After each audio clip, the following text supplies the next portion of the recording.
Sebelum melanjutkan, jangan lupa subscribe dulu, terima kasih. Bab 377 Kerjasama. Kau. Jika kau melihat lebih jauh, aku akan mencungkil matamu. Melihat itu, wajah mungil Ziling yang putih, berkilau, dan halus langsung berubah menjadi apel merah cerah, dan dia mengulurkan tangannya, bersiap untuk memukul Chu Feng. Baiklah. Aku tidak akan melihat. Tapi katakan yang sebenarnya. Apakah ada hal yang kau inginkan dariku sejak kau mencariku? Aku belum memberitahu siapapun tentang kau yang memiliki tubuh ilahi. Chu Feng terkekeh dan berkata, kau.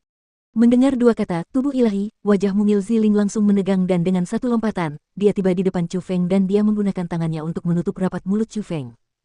Pada saat yang sama, dia menyebarkan kekuatan rohnya dan baru setelah menyadari bahwa tidak ada orang lain di sekitarnya, dia menghela napas lega. Dia menatap Chu Feng dengan sedikit kebencian dan berkata, aku datang untuk mencarimu karena aku memiliki sesuatu yang ingin aku bantu. Benda apa?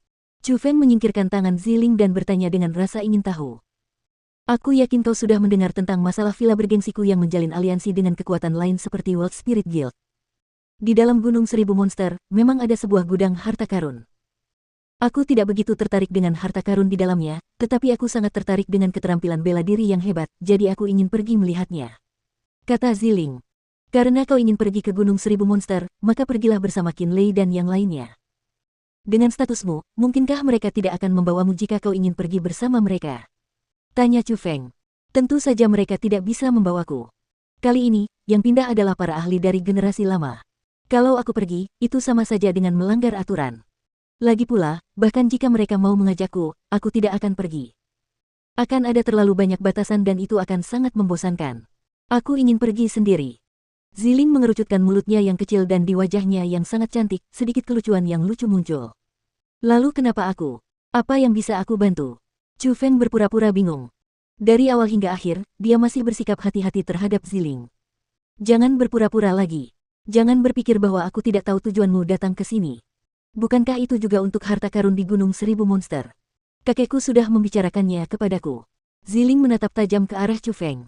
Apa yang dia katakan padamu? Chu Feng sedikit mengernyit. Dia tidak takut dengan apapun yang dikatakan Zi Xuanyuan kepada Ziling, dan apa yang sebenarnya dia takutkan adalah hal-hal yang akan dikatakan Ziling kepada Zi Xuanyuan. Bagaimanapun, dia adalah orang yang pernah menindas Ziling sebelumnya. Dia bilang kamu punya peta khusus. Dia juga bilang dia yakin peta yang kamu punya sama dengan yang diberikan Raja Katak Hitam. Jadi, kalau aku mau pergi ke Gunung Seribu Monster untuk berpetualang, aku harus membawakanmu peta yang panjang. Ziling mengerucutkan bibirnya. Dan setelah mendengar kata-kata itu, Chu Feng tenggelam dalam perenungan. Dia merenungkan apakah Zi Xuanyuan adalah musuh atau teman, dan apa jenis pikiran yang dimiliki lelaki tua misterius itu.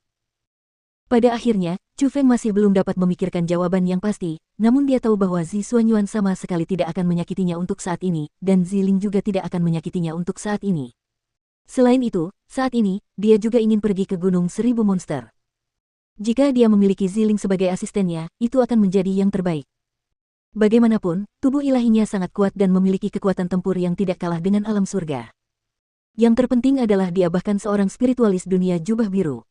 Saat mengintai hal-hal yang tidak diketahui, kemampuan khusus spiritualis dunia jubah biru benar-benar sangat berguna. Jadi, Chu Feng menganggukkan kepalanya dan berkata, kalau begitu, kita tidak perlu membuang waktu lagi dan mari kita bergerak sekarang. Kita harus mengejar mereka. Tunggu. Namun tepat pada saat itu, Ziling menghentikan Chu Feng dan berkata, sebelumnya, mari kita sepakati beberapa hal terlebih dahulu. Kali ini, kita beroperasi secara rahasia dan akan lebih baik jika kita tidak melakukan kontak dengan orang-orang dari kekuatan 8 sisi. Jika ada keuntungan dalam operasi ini, semuanya hanya akan menjadi milikmu dan aku.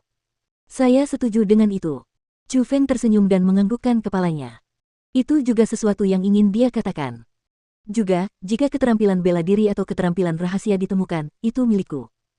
Obat-obatan yang sangat penting dan obat-obatan surgawi akan menjadi milikmu. Ziling menambahkan.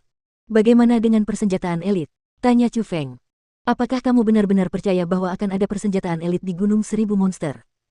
Kita tidak bisa memastikan ada, tetapi kita juga tidak bisa memastikan tidak ada. Bagaimana jika ada? Kalau begitu kita akan membicarakannya nanti. Setelah berbicara, Ziling menarik Chu Feng dan bergegas keluar jendela. Villa bergengsi saat ini dijaga ketat. Tidak hanya di luar, tetapi juga di dalam. Selama kurun waktu tersebut, tidak seorang pun diizinkan meninggalkan villa bergengsi tersebut. Namun, status apa yang dimiliki Ziling? Kakeknya adalah Si Xuanyuan.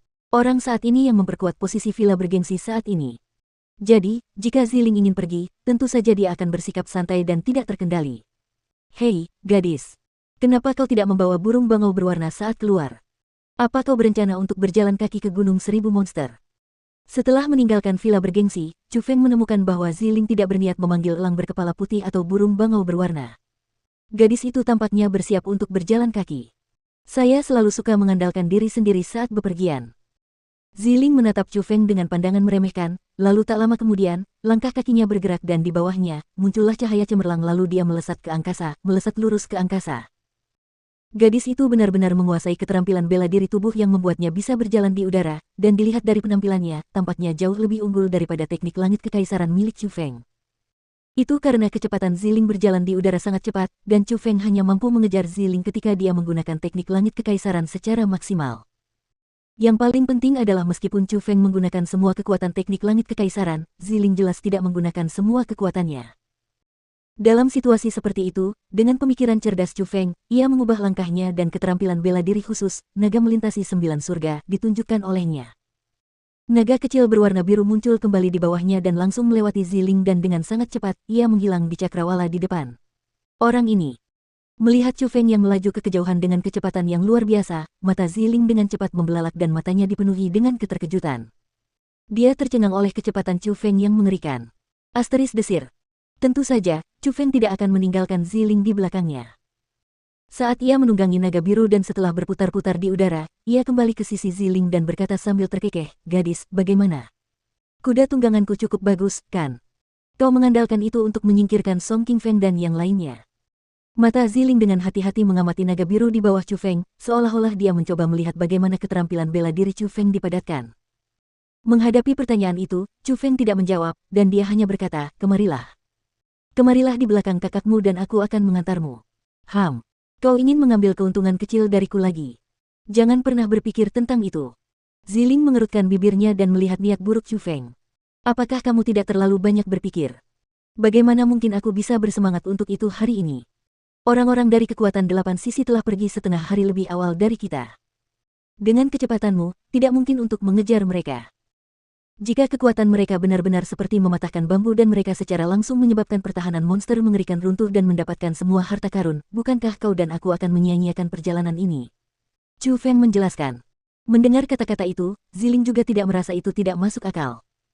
Jadi, tubuhnya yang memikat bergegas ke belakang Chu Feng dan dia duduk di atas naga biru. Hehe, benar juga. Peluk erat kakakmu ini. Jangan pernah pikirkan itu. Kalau begitu, sebaiknya kau duduk dengan tenang. Chu Feng terkekeh, lalu dengan cepat, tiba-tiba berakselerasi. Gelombang.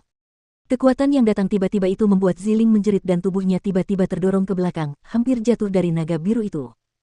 Karena dia tidak bisa berbuat apa-apa, dia hanya bisa mengulurkan tangannya dan memegang erat pakaian Chu Feng untuk menjaga keseimbangan.